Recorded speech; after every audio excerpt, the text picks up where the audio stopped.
എനിക്ക് ഒറ്റ കാര്യം മാത്രമേ പറയാനുള്ളൂ. ആണുങ്ങളെ വിശ്വസിക്കാം, പക്ഷേ പെണ്ണുങ്ങളെ ഒരിക്കലും വിശ്വസിക്കാൻ പറ്റില്ല. അതുമായി ബന്ധപ്പെട്ട സൂചനകൾ ലഭിച്ചിരുന്നു. ആ ദൃശ്യങ്ങളിലേക്കാണ് ഇപ്പോൾ പോകുന്നത്. ഷിംജിത മുസ്തഫ ഇപ്പോൾ പിടിയിലായിരിക്കുകയാണ്. പോലീസ് ആത്മഹത്യാ പ്രേരണാകുറ്റം ചുമത്തിയാണ് കേസെടുത്തത്. തൊട്ടു പിന്നാലെ ഷിംജിത ഒളിവിൽ പോയിരുന്നു. ഷിംജിത ഒരു ദുബായിലും പോയിട്ടില്ല, വടകരയിൽ തന്നെയുള്ള ബന്ധു വീട്ടിൽ നിന്ന് അറസ്റ്റിലാവുകയും ചെയ്തിട്ടുണ്ട്. ഈ കേസിലെ പ്രതിയായിട്ടുള്ള ഷിംജിത ദുബായ് എയർപോർട്ടിൽ വെച്ച് കണ്ടു, അല്ലെങ്കിൽ ദുബായിലെ ഏതൊരു കരാമ സ്ട്രീറ്റിൽ വെച്ച് കണ്ടു, അവിടുത്തെ റൂമിൽ വെച്ച് കണ്ടു. അങ്ങനെ പല ആളുകളും പല രീതിയിൽ ഇന്നലെ പല ശബ്ദരേഖകളും സന്ദേശങ്ങളും ഒക്കെ പുറത്തോട്ട് വിട്ടു, പല വീഡിയോസും ഒക്കെ വന്നു. ഇതൊക്കെ കേട്ടുകൊണ്ട് ഷിംജിത വടകരയിൽ തന്നെ സ്വന്തം വീടിന്റെ അടുത്ത് തന്നെയുള്ള മറ്റൊരു ബന്ധുവിന്റെ വീട്ടിലായിരുന്നു. മുൻകൂർ ജാമ്യാപേക്ഷക്ക് ഇന്നലെ ഒരു അപേക്ഷ നൽകി. അത് നാളെ കേൾക്കാനിരിക്കുകയാണ്. ആ സമയത്താണ് ഷിംജിത ഇപ്പം ഇന്ന് അതേ ബന്ധുവിന്റെ വീട്ടിൽ നിന്ന് വടകര പോലീസും അതുപോലെ തന്നെ കോഴിക്കോട് മെഡിക്കൽ കോളേജ് പോലീസും ഷിംജിനെ അറസ്റ്റ് ചെയ്തു. അവിടുന്ന് അറസ്റ്റ് ചെയ്ത് നിൽക്കുന്ന രംഗങ്ങളാണ് നമ്മൾ ഈ കാണുന്നത്. ഇപ്പം വൈദ്യപരിശോധനയ്ക്ക് വേണ്ടിയിട്ട് വടകര താലൂക്ക് ഹോസ്പിറ്റലിലോട്ട് കൊണ്ടുപോയിട്ടുള്ള ദൃശ്യങ്ങളാണ് നമ്മൾ ഈ കാണുന്നത്. ഇതോടുകൂടി ആ ഒരു കേസിന്റെ സുപ്രധാനമായിട്ടുള്ള ഒരു ഭാഗം പോലീസ് കംപ്ലീറ്റ് ചെയ്തു. അതിന് കേരള പോലീസിനെ നമ്മൾ അഭിനന്ദിക്കുക വേണം. കാരണം അവര് കേരളം വിട്ടോ അല്ലെങ്കിൽ കേരളം വിട്ട് മറ്റ് സംസ്ഥാനങ്ങളിലോട്ട് പോയോ, അതല്ല ഇന്ത്യ തന്നെ വിട്ട് ദുബായിലോട്ടോ മറ്റ് രാജ്യങ്ങളിലോട്ടോ കടന്നു കളഞ്ഞു എന്നുള്ള ഒരുപാട് ന്യൂസുകളും കാര്യങ്ങളും വന്നിരുന്നു. പക്ഷെ പോലീസ് ഇന്ന് രാവിലെ തന്നെ വ്യക്തമാക്കിയിരുന്നു അവര് കേരളം വിട്ടു പോയിട്ടില്ല, അവർ കേരളത്തിൽ തന്നെ ഉണ്ട് എന്നുള്ള ഡീറ്റെയിൽസ് ഒക്കെ. ഇപ്പൊ അതിന്റെ അവസാനമായിട്ട് ഇത് അവരെ അറസ്റ്റ് ചെയ്തു. ഇനി അവരെ കോടതിയിൽ ഹാജരാക്കി റിമാൻഡ് ചെയ്ത് ഇനി ഏത് രീതിയിലാണ് ഈ കേസ് മുന്നോട്ട് പോകുക എന്നുള്ളത് നമ്മൾ കണ്ടറിയേണ്ടി വരും. ഇതിന് കേസ് നൂരിപ്പോരാനുള്ള ഏതൊക്കെ മാർഗങ്ങളുണ്ടോ അതൊക്കെ അവരുടെ സൈഡിൽ നിന്ന് അല്ലെങ്കിൽ അവരുടെ ഭാഗത്തു നിന്ന് അവരെടുക്കും എന്ന് നമുക്ക് എല്ലാവർക്കും അറിയാം. ഇങ്ങനത്തെ കേസുകളൊക്കെ നമ്മൾ അങ്ങനെ കാണാറ്.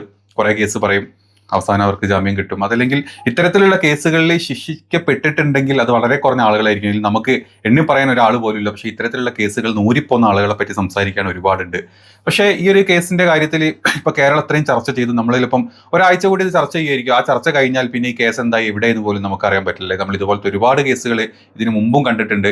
ഒരു സ്ത്രീ മാത്രമല്ല, ഒരു കുടുംബപരമായിട്ട് തന്നെ ആളുകൾ ഇത്തരത്തിലുള്ള പല കാര്യങ്ങളും ചെയ്ത് അതല്ലെങ്കിൽ ഇങ്ങനത്തെ കേസുകളിലോട്ട് ഇൻവോൾവ് ആയി അവസാനം അതിൽ നിന്നൊക്കെ ചിലപ്പോൾ ഒരു വർഷം അല്ലെങ്കിൽ 2 വർഷത്തിന്റെ ഇടയിൽ ജാമ്യം കിട്ടി, അല്ലെങ്കിൽ ആ കേസ് പോലും ഡിസ്മിസ് ചെയ്ത് പോണ ഒരുപാട് കേസുകൾ കണ്ടിട്ടുണ്ട്. പക്ഷെ അങ്ങനെയൊന്നുമല്ല. ഇത് മറ്റ് കേസുകളിൽ നിന്നൊക്കെ വ്യത്യസ്തമായിട്ട് ഒരു ആണ് ഇത്തരത്തിലുള്ള ഒരു പ്രചാരണത്തിന്റെ പേരിൽ ഒരു ബസ്സിൽ നിന്ന് ഇത്തരത്തിലുള്ള ഫേക്ക് വീഡിയോ എടുത്ത് പ്രചരിപ്പിച്ച് അതിൽ നിന്ന് ഒരു ആൺ ഇത്തരത്തിൽ മരിച്ചിട്ടുണ്ടെങ്കിൽ, അയാൾ സ്വയം ജീവൻ ഒടുക്കിയിട്ടുണ്ടെങ്കിൽ ഈ കേസിന്റെ മാക്സിമം നമുക്ക് എത്രത്തോളം സപ്പോർട്ട് ചെയ്യാൻ പറ്റും, അതല്ലെങ്കിൽ നമ്മളെ കൊണ്ട് ആരൊക്കെ ഏതൊക്കെ രീതിയിൽ സപ്പോർട്ട് ചെയ്യാൻ പറ്റും അത് തന്നെ ചെയ്യാം. അതല്ല അവർക്ക് ഒരു ശിക്ഷ വാങ്ങിച്ചു കൊടുക്കുക. ഇനിയിപ്പം ഇതുപോലെ ബസ്സിൽ ഇത്തരത്തിലുള്ള ഒരുപാട് കാര്യങ്ങൾ നടക്കാറുണ്ട്. ഇപ്പോൾ ബസ്സിൽ നമ്മൾ എടുത്തു കഴിഞ്ഞാൽ ഇത്തരത്തിലുള്ള സ്ത്രീകൾക്ക് അനുഭവിക്കുന്ന ബുദ്ധിമുട്ടുകൾ ഇപ്പോഴും ഒരുപാടുണ്ട്. അപ്പോൾ അത്തരത്തിലുള്ള കാര്യങ്ങൾ വന്നു കഴിഞ്ഞാൽ ഇത്തരത്തിലുള്ള വീഡിയോ എടുത്തു കഴിഞ്ഞാൽ സ്പോട്ടിൽ തന്നെ അത് ബസ് ഡ്രൈവർ അല്ലെങ്കിൽ ആ ബസ്സിലെ ആളുകൾ അറിയിക്കുക, അവിടുന്ന് പോലീസ് സ്റ്റേഷനിലോട്ട് അത് എത്തിക്കുക, അത് കേസാക്കുക. അതല്ലാണ്ട് ഇത്തരത്തിൽ ഡയറക്റ്റ് പോയിട്ട് നിങ്ങൾക്ക് ഉറപ്പില്ലാത്ത കാര്യങ്ങൾ പോലും ഇങ്ങനെ വീഡിയോ എടുത്ത് പ്രചരിപ്പിക്കുകയല്ല വേണ്ടത്. അങ്ങനെ പ്രചരിപ്പിച്ചു കഴിഞ്ഞാൽ നമ്മൾ കാണുന്നതും കേൾക്കുന്നതും ആയിരിക്കില്ല സത്യം, അതിൻ്റെ ഉള്ളിൽ വേറെ പലതും ഉണ്ടാവും എന്നുള്ളതാണ് ഈ കേസിന്റെ അവസ്ഥ. അതുമാത്രമല്ല, ഇന്നലെ തന്നെ ഈ ബസ് എന്നുള്ള CCTV ദൃശ്യങ്ങളൊക്കെ വന്നിരുന്നു. നിങ്ങൾ എത്ര പേര് കണ്ടു എന്നറിയില്ല. ഇങ്ങനെയായിരുന്നു ആ ദൃശ്യങ്ങൾ വന്നിരുന്നത്. അതിലോട്ട് ഷിംജിത ബസ്സിലോട്ട് കയറുന്നത്, അതിന്റെ പിന്നാലെ കുറച്ച് കഴിഞ്ഞിട്ട് ഈ പറഞ്ഞ ദീപക് കയറുന്നുണ്ട്. ദീപക് മാത്രമല്ല, ദീപക് ഫ്രണ്ടിലൂടെ ചില ആളുകളുടെ കമന്റ് കണ്ട് എന്തിനാണ് ദീപക് ഫ്രണ്ടിലെ സ്ത്രീകളുടെ ഭാഗത്തൂടെ കയറുക, അങ്ങനെയല്ല, ബസ്സിൽ തിരക്കായതുകൊണ്ട് ഫ്രണ്ടിലൂടെ മറ്റാണുങ്ങളും മറ്റ് പുരുഷന്മാരും ഒക്കെ കയറിയിരുന്നു. അതിൻ്റെയൊക്കെ ദൃശ്യങ്ങളാണ്. പക്ഷേ ബസ്സിൽ തിരക്കായതുകൊണ്ട് ഈ ഒരു ദൃശ്യം മാത്രമേ പ്രോപ്പറായിട്ട് കിട്ടിയിട്ടുള്ളൂ. അകത്തെ ദൃശ്യങ്ങളൊന്നും ബസ്സിൽ നിന്ന് കിട്ടിയിട്ടില്ല. അതിൽ ഷിംജിത കയറുന്നത് വ്യക്തമായിട്ട് കാണുന്നുണ്ട്. അതിന്റെ പിന്നിൽ ദീപക് കയറുന്ന വീഡിയോസും വ്യക്തമായിട്ട് കാണുന്നുണ്ട്. അപ്പൊ ഇങ്ങനെയൊക്കെയാണ് ആ കാര്യങ്ങൾ. അത് മാത്രമല്ല, ഇന്ന് മെൻസ് അസോസിയേഷന് വേണ്ടിയിട്ട് രാഹുൽ ഈശ്വറും അതുപോലെ തന്നെ മുകേഷ് നായരും അതുപോലെ കുറച്ച് പേരെല്ലാവരും കൂടെ കൂടിയിട്ട് ഈ ഷിംജിത്ത് ജനിച്ച ദിവസമാണ് ഇപ്പൊ കഴിഞ്ഞ 17-ാം തീയതി. അതേ ദിവസം തന്നെയാണ് ഷിംജിത്ത് ഈ കഴിഞ്ഞ 17-ാം തീയതിയാണ് ദീപകിന്റെ ജന്മദിനവും അതുപോലെ തന്നെ ദൗർഭാഗ്യകരമായിട്ട് മരിച്ചതിനും ഒരു ദിവസം തന്നെയാണ്. അപ്പം ഈ പറഞ്ഞ ജനുവരി 17-ാം തീയതി കേരള മെൻസ് കമ്മീഷൻ ദിനമായിട്ട് ആചരിക്കും എന്നുള്ള രീതിയിലുള്ള ചില മൂവ്മെന്റ് ഒക്കെ രാഹുൽ ഈശ്വറും അതുപോലെ മെൻസ് അസോസിയേഷനും ഒക്കെ നടത്തിയിട്ടുണ്ട്. പുരുഷ മനുഷ്യാവകാശ ദിനമായിട്ടാണ് ആചരിക്കാനുള്ള പ്ലാന്. അതുമാത്രമല്ല, ഒരു ഹെൽപ്പ് ലൈൻ നമ്പറൊക്കെ കൊടുത്ത് ഒരു ആപ്ലിക്കേഷനൊക്കെ, ഒരു ഫോൺ ആപ്ലിക്കേഷനൊക്കെ ഉണ്ടായിട്ടുണ്ട്. ഇതുപോലെ പുരുഷന്മാർക്ക് ഏതെങ്കിലും രീതിയിലെ സഹായങ്ങളും സപ്പോർട്ടും ഒക്കെ വേണമെങ്കിൽ ആ ഒരു ആപ്ലിക്കേഷൻ ത്രൂ നിങ്ങൾക്ക് റിക്വസ്റ്റ് ചെയ്യാം. അതുപോലെ ഒരു ലൈവ് ഫോൺ നമ്പർ, മൊബൈൽ നമ്പറൊക്കെ പുറത്തോട്ട് വിട്ടിട്ടുണ്ട്. ആ ന്യൂസ് നമ്മൾ ഇന്ന് കാണുന്നുണ്ടായിട്ടുണ്ട്. നിങ്ങളൊരു പുരുഷന്മാരെ സപ്പോർട്ട് ചെയ്യാൻ ഹോമീസ് മെൻ കി ബാത്ത് എന്നുള്ള ആപ്പ് അടക്കമുള്ള കാര്യങ്ങൾ കൊണ്ടുവരുന്നു. ആ രീതിയിൽ നമ്മൾ ആ കഴിയും സപ്പോർട്ട് ഉണ്ട്. ആദ്യം തന്നെ ഞങ്ങൾ ദീപകിന്റെ കുടുംബത്തിന് 1 ലക്ഷം രൂപ കൊടുക്കാമെന്നാണ് കരുതിയത്. ഇപ്പോൾ 3,17,000 രൂപ, കുറച്ചുകൂടെ കൃത്യമായിട്ട് പറഞ്ഞാൽ 3,17,074 അല്ലെങ്കിൽ 3,17,000 രൂപ ഇപ്പോൾ ദീപകിന്റെ വീട്ടുകാരിലേക്ക് എത്തിച്ചിട്ടുണ്ട്. ദീപകിന്റെ അക്കൗണ്ടിലേക്കും പിന്നീട് 2 ലക്ഷം രൂപയും മലബാർ ഗോൾഡിന്റെ ശ്രീ AK ഫൈസൽജി, അതേപോലെ ശ്രീ ഹീലർ അബ്ദുള്ള, അദ്ദേഹം ഫാസ്റ്റ് ലൈൻ എന്ന് പറയുന്ന സ്ഥാപനത്തിന്റെ MD ആണ്. രണ്ടുപേരും ദുബായിലുള്ളവരാണ്. അവർ ചെയ്തിട്ടുണ്ട്. അവരുടെ റെപ്രസെന്റേറ്റീവ്സ് ആയിട്ട് നമ്മുടെ ബർസാർ അടക്കമുള്ള ആൾക്കാർ വന്നിട്ടുണ്ട്. MRFന്റെ ശ്രീ ജോയ്, ശ്രീ മുകേഷ്, അഖിൽ അടക്കമുള്ള ആൾക്കാർ, അഖിലുണ്ട്. ഹോമീസ് എന്ന് പറയുന്ന ഒരു ആപ്പ്, ഈ അങ്ങനെ ഞങ്ങളൊരു പുരുഷന്മാരെ സപ്പോർട്ട് ചെയ്യാൻ ഹോമീസ് മെൻ കി ബാത്ത് എന്നുള്ള ആപ്പ് അടക്കമുള്ള കാര്യങ്ങൾ കൊണ്ടുവരുന്നുണ്ട്. വേറെ ആരെയും.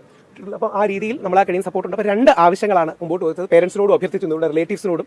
ഒന്ന്, ജനുവരി 17 ഇദ്ദേഹത്തിന്റെ ജന്മദിനം. ആ ദിവസം തന്നെയാണ് ഇദ്ദേഹത്തിന്റെ അവസാനത്തിലേക്കും പോകാൻ ദൗർഭാഗ്യവശാൽ സംഭവം ഉണ്ടായത്. അപ്പോൾ ജനുവരി 17 കേരളത്തിൽ നമ്മൾ പുരുഷാവകാശ ദിനമായിട്ട് ആചരിക്കാൻ ആഗ്രഹിക്കുന്നുണ്ട്. ദേശീയ തലത്തിൽ നമ്മൾ ഈ മെൻസ് ഫൗണ്ടേഷൻസുമായിട്ട് ബന്ധപ്പെട്ടും കൂടെ നമ്മൾ പറയുന്നുണ്ട്. കാര്യം ഒരു പുരുഷൻ അവൻ്റെ അവകാശങ്ങളിലും അവൻ്റെ ജീവിതത്തിലെ വേദന സംഭവിച്ച് നമ്മളിൽ നിന്ന് വിട്ടുപിരിഞ്ഞതാണ്. അതോടൊപ്പം ദീപകിൻ്റെ ഓർമ്മ നിലനിർത്താൻ, കാര്യം നമ്മളൊക്കെ ഈ ഒരാഴ്ചയോ 2 ആഴ്ചയോ ചിലപ്പോൾ 1 മാസമോ 2 മാസമോ കാണുന്നത്. ഇവരുടെ ജീവിതം അതിന് ശേഷവും തുടർന്നു പോകണമല്ലോ. അപ്പോൾ ദീപകിൻ്റെ ഓർമ്മ നിലനിർത്താൻ, ദീപകിൻ്റെ സ്മരണാർത്ഥം 24 hours ലഭ്യമായ ഒരു ഹെൽപ്പ് ലൈൻ ഞങ്ങൾ അതിൻ്റെ വിഷയങ്ങൾ ഓൾറെഡി സംസാരിച്ചിട്ടുണ്ട്. ഒരാഴ്ചയ്ക്കുള്ളിൽ സെറ്റപ്പ് ചെയ്യും.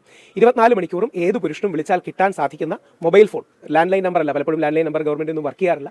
പുരുഷന്മാർക്ക് ലഭിക്കാൻ കിട്ടുന്ന ഒരു നമ്പർ, വാട്സപ്പ്, അതിൽ വിളിക്കുമ്പോൾ പുരുഷന്മാർക്ക് ആദ്യഘട്ടത്തിൽ തീർച്ചയായിട്ടും, അതായത് അവർ സംസാരിക്കുമ്പോൾ ഫ്രീ ആയിട്ട് അവരെ ഒരു ലോയറുടെ അടുത്തേക്ക്, ഒരു ഡോക്ടറുടെ അടുത്തേക്ക്, അല്ലെങ്കിൽ ലൈഫ് കോച്ചും ലീഗൽ കോച്ചിലേക്കും സപ്പോർട്ട് ചെയ്യാനുള്ളൊരു മിഷൻ മെൻസ് കമ്മീഷന്റെ ഭാഗത്തു നിന്നുള്ളൊരു എഫേർട്ടുണ്ട്. അതിന് വ്യത്യസ്ത സംഘടനകളോട്, MRF അടക്കമുള്ള സംഘടനകളോട് സഹകരിച്ച് നമ്മൾ പോകുന്നുണ്ട്. അപ്പോൾ ഈ പരിപാടിയുടെ ഭാഗമായിട്ട് വന്ന ആളുകളാണ് ഇത്. കുട്ടിക്കൽ ജയചന്ദ്രനെ നമുക്കറിയാം. ഇതുപോലെ തന്നെ ഒരു പോക്സോ കേസിൽ പ്രതിയായി ഇവിടുന്ന്, അതായത് ആള് അറസ്റ്റഡ് ആയി, പിന്നെ കേരള ഹൈക്കോടതിയിൽ നിന്ന് ജാമ്യം കിട്ടാണ്ട് അവസാനം സുപ്രീം കോടതി പോയി. സുപ്രീം കോടതിയിൽ ഒബ്സർവേഷൻസിൽ ആൾ തെറ്റ് ചെയ്തിട്ടില്ല, അയാൾക്ക് ജാമ്യം കൊടുത്തു. ഇപ്പോഴും പക്ഷേ ആ കേസ് നടന്നുകൊണ്ടിരിക്കുന്നുണ്ട്. അപ്പോൾ അത്തരത്തിൽ ഒരു എന്താ പറയുക, ബലിയാടായിട്ടുള്ള ഒരാളാണ് കുട്ടിക്കൽ ജയചന്ദ്രൻ. അദ്ദേഹത്തിൻ്റെ വൈഫാണ് നമ്മൾ ഈ ഫോട്ടോയിൽ കുറച്ച് മുമ്പ് നമ്മൾ ഫസ്റ്റ് കണ്ട വീഡിയോയിൽ പറയുന്നത്. ആ ഒരു കേസും അവരെ കേസിന് അനുഭവിച്ചിട്ടുള്ള ബുദ്ധിമുട്ടുകളും, അവരെ ഏറ്റവും കൂടുതൽ പിന്നീന്ന് കുത്തിയിട്ടുള്ള സ്ത്രീകളാണ്, പുരുഷന്മാരല്ല. അത് എല്ലാ സ്ത്രീകളെന്നല്ല, ചില സ്ത്രീകൾ, അവർക്ക് കൂടുതൽ മോശം അനുഭവം വന്നിട്ടുള്ള സ്ത്രീകളുടെ സൈഡിൽ നിന്നാണ്. അതിനെപ്പറ്റി അവരും ഈ പറഞ്ഞ ഈ ഒരു മെൻസ് അസോസിയേഷൻ്റെ ഈ ഒരു പ്രസ് കോൺഫറൻസിൽ ഇന്ന് സംസാരിക്കേണ്ടതായിട്ടുണ്ടായിരുന്നു. എനിക്ക് ഒറ്റ കാര്യം മാത്രമേ പറയാനുള്ളൂ. ആണുങ്ങളെ വിശ്വസിക്കാം, പക്ഷേ പെണ്ണുങ്ങളെ ഒരിക്കലും വിശ്വസിക്കാൻ പറ്റില്ല. കുറച്ച് സ്ത്രീകളെ, കാരണം കുറച്ച് ഫ്രണ്ട്സൊക്കെ എന്നെ ഹെൽപ്പ് ചെയ്തിട്ടുണ്ടായിരുന്നു. പക്ഷേ സ്ത്രീകളെ ഭാഗത്തു നിന്നാണ് ഭയങ്കരമായിട്ട് പണി കിട്ടിയിട്ടുള്ളത്. ഒരിക്കലും സ്ത്രീകളെ വിശ്വസിക്കരുത് എന്നാണ് ഞാൻ ഈ കേസ് വന്നപ്പോൾ പഠിച്ചിട്ടുള്ള ഒരു പാഠം. യഥാർത്ഥത്തിൽ ശ്രീ കുട്ടിക്കൽ ജയേന്ദ്രൻ ഇത്രയും ബുദ്ധിമുട്ട് വന്നപ്പോൾ ഒരു പോരാടി, ഒരു ഭാര്യയുടെ, ഒരു സുഹൃത്തിന്റെ, ഒരു കുടുംബത്തിന്റെ അത്താണിയായി നിലനിന്ന്, ഇപ്പൊ നിങ്ങൾക്ക് പറയുമ്പോൾ ഇപ്പൊ നമ്മൾ ചിരിച്ചുകൊണ്ട് പറയുന്നു, പക്ഷേ ഇവരുടെ ആ പോരാട്ട കാലഘട്ടത്തിൽ അറിയാൻ ഇദ്ദേഹത്തിന് ഒരു കേസുമായി ബന്ധപ്പെട്ട് ഇദ്ദേഹത്തിന് അനുകൂലമായ സുപ്രീം കോടതിയുടെ അടക്കം ഒബ്സർവേഷൻസ് ഉണ്ട്. പക്ഷേ ആ സമയത്ത് മുഴുവൻ ഒറ്റയ്ക്ക് ഒരു സ്ത്രീ പോരാടുക എന്ന് പറഞ്ഞാൽ എന്താ അൺബിലീവബിളാണ്. അത്രയും പോരാടി ലക്ഷക്കണക്കിന് രൂപ, ദശലക്ഷക്കണക്കിന് രൂപ അവർക്ക് ചെലവായി. ജീവിതത്തിലെ ഒരുപാട് അവസരങ്ങളും മറ്റും നഷ്ടപ്പെട്ടു. ആ അവസരത്തിൽ മുഴുവൻ ഇപ്പൊ എന്റെ ഭാര്യ, ഞാൻ 16 ദിവസം ജയിലിൽ കിടന്നപ്പോൾ എന്റെ ഭാര്യ ദീപ എന്നാണ് പേര്, അനുഭവിച്ച ബുദ്ധിമുട്ട് ഞാൻ അറിഞ്ഞതാണ്. അപ്പോൾ അതിൻ്റെയൊക്കെ എത്രയോ ഇരട്ടി ബുദ്ധിമുട്ടാണ് സെറീന അനുഭവിച്ചത്. ഉണ്ട് യഥാർത്ഥത്തിൽ ഞങ്ങൾ പുരുഷന്മാരുടെ ഒരു ഹീറോ അല്ലെങ്കിൽ ഹീറോയിൻ സെറീനയാണ്. ഇതൊക്കെ വലിയ രീതിയിലൊരു നാളെ വരുന്ന ഒരു തലമുറയിലെ പുരുഷന്മാർ നിങ്ങളെ കണ്ടു പഠിക്കട്ടെ. അപ്പം ഇങ്ങനെയൊക്കെയാണ് കാര്യങ്ങൾ. ഇനി ഇവിടെ നിന്ന് അങ്ങോട്ട് ഈ കേസ് എന്താവും, ഷിംജന്റെ അറസ്റ്റ് കഴിഞ്ഞ് ഇനി ഇവിടെ നിന്ന് അങ്ങോട്ടുള്ള രീതിയിലുള്ള ബാക്കി കാര്യങ്ങൾ എന്താണെന്നുള്ളതൊക്കെ നമുക്ക് അപ്ഡേറ്റ്സ് കണ്ടു തന്നെ അറിയാം.